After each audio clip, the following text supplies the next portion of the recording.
अगं कामिनी, तू कधी लग्न करणार आहेस? मावशी, तू कधी लग्न केलं होतंस? अगं आता पिकलं पान कधी गळून पडेल याचा काही नेम आहे का? माझे 50 गेलेत नि 5 उरलेत. तू सांग बघू आधी तुझं, माझं सोड. मग माझंही सोड.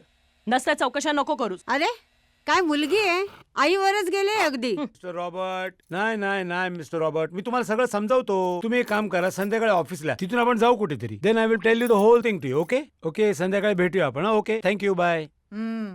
काय घ्या. हा, हे काय अख्खा ऑफिसचं जेवण दिलंस मला? काय विनोद करताय काय? काय चाललंय काय? चुपचाप संध्याकाळी ऑफिस मधून घरी यायला पाहिजे. मित्रांसोबत पत्ते कुटत बसण्याची काही एक गरज नाहीये. अहो घराकडे लक्ष द्या हो. अहो मुलगी घोड नवरी होत चाललेली आहे. तिच्या लग्नाचं काही बघणार आहात की नाही? का ह्या कानानं ऐकता आणि त्या कानानं सोडून देताय का? अहो तिच्या लग्नाचं काहीतरी बघा. तिला किती दिवस अशी घरात बसवून ठेवणार आहात? आता मुलगा तर गेलाच आहे हातातून, आता मुलगी सुद्धा जाईल. आई, मी तुला किती वेळा सांगितलंय, मला जोपर्यंत तुझ्या नवऱ्यासारखा मुलगा मिळत नाही, मी लग्न करणार नाही.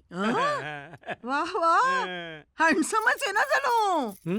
नाही, मी टाटा बाय बाय करायला हात वर केला होता, एवढंच. हो का? मग निघा आता. कामिनी, तू मला सांगशील का जरा? लग्नाचं काय ठरवलेस तू? कधी करणार आहेस लग्न? आई, मला काळा, गोरा, उंच, बुटका कसाही नवरा चालेल. फक्त मी उठ म्हटलं की त्याने उठलं पाहिजे आणि मी बस म्हटलं की बसलं पाहिजे. वा वा वा. मग आपण असं करूया, आपण देवाला सांगूया, तो मुलांची लाईन लावेल, लाईन. हे बघ, त्याला सांगायची काही गरज नाहीये.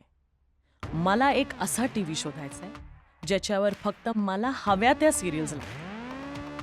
हवं तेव्हा ऑन आणि हवं तेव्हा ऑफ.